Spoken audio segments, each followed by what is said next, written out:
So there's a framework for what kind of distractions you might face. And this framework is called the five hindrances. It's a very common Buddhist framework, and it's actually also mentioned later in the Satipatthana Sutta, but I introduce it here just so you can be aware, just so you know that it's completely normal to have these hindrances.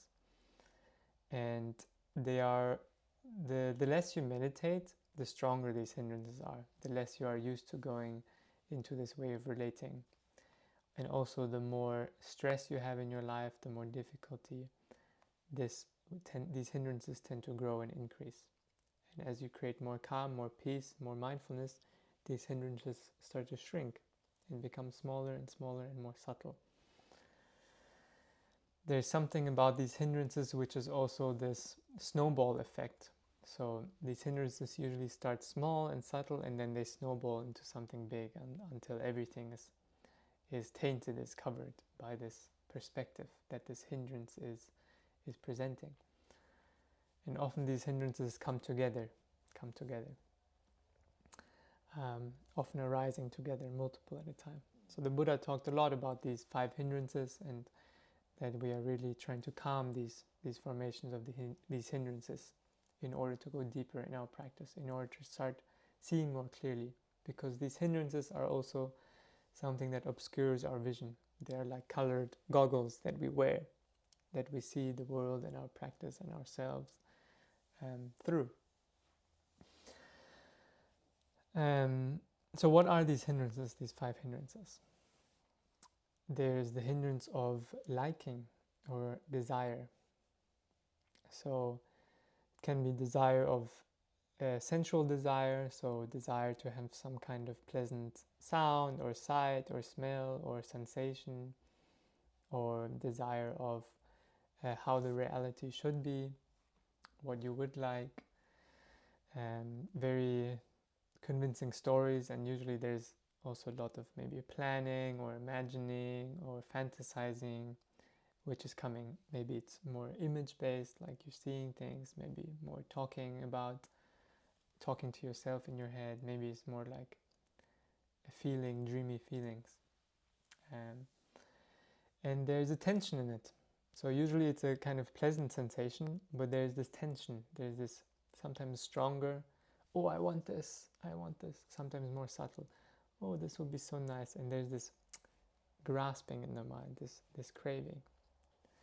And this is the habit, this craving, this tension is what we're trying to relax. So when you notice that there is pleasantness in the thought,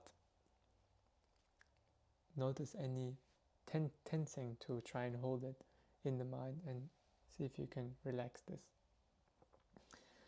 The second hindrance, disliking or aversion or hatred also. So this is more this family of reactivity of the mind, which is more this pushing away, irritation, annoyance, anger, and very strongly also hatred. It might be the disliking or aversion towards a particular situation that your mind is conjuring up, something in the past, something in the future. It might be towards a sensation in your body, some pain, some discomfort in the body, some restlessness in the body. Or it might be towards a particular state. Maybe your meditation isn't going how you would like it to. Maybe you are not how you would like to be. So there is usually this unpleasant sensation there, this unpleasant Vedana.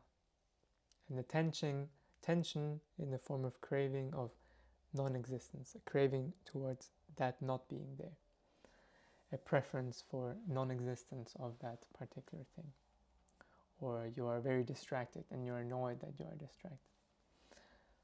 Bring attention to this tension in the mind, relax it, smile, return to the meditation object. The third hindrance, the hindrance of worry, restlessness, and anxiety. So this is really when the mind and the body is very restless, very agitated. So it's maybe a lot of fidgeting in the body, can't find the right posture, itching, this discomfort, or in the mind, there's this mind which is jumping around, this monkey mind which is like can't rest anywhere, and it feels so restless, so impossible to, like, calm and peace and tranquility feels like the furthest thing away in this hindrance, very agitated. And there's usually this unpleasant sensation also which accompanies, and this craving for peace, this craving for, or this aversion towards this unpleasantness. Here again, the thing just to notice, this is a hindrance. You can label it worry, restlessness, anxiety. Relax. To keep every time you notice it starting, keep relaxing it. Smile and return to the meditation object. Then it starts again. Smile. Every time it starts, it's an opportunity to relax it. So it's not bad that things arise, that distractions arise. They will keep arising. But you keep using them as opportunities to relax the habitual tendency to push away the unpleasant. Then we have the hindrance of sleepiness and dullness.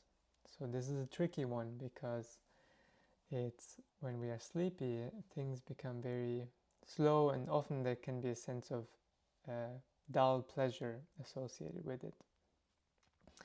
And there's really this craving in the mind, this craving to sleep, this craving to check out.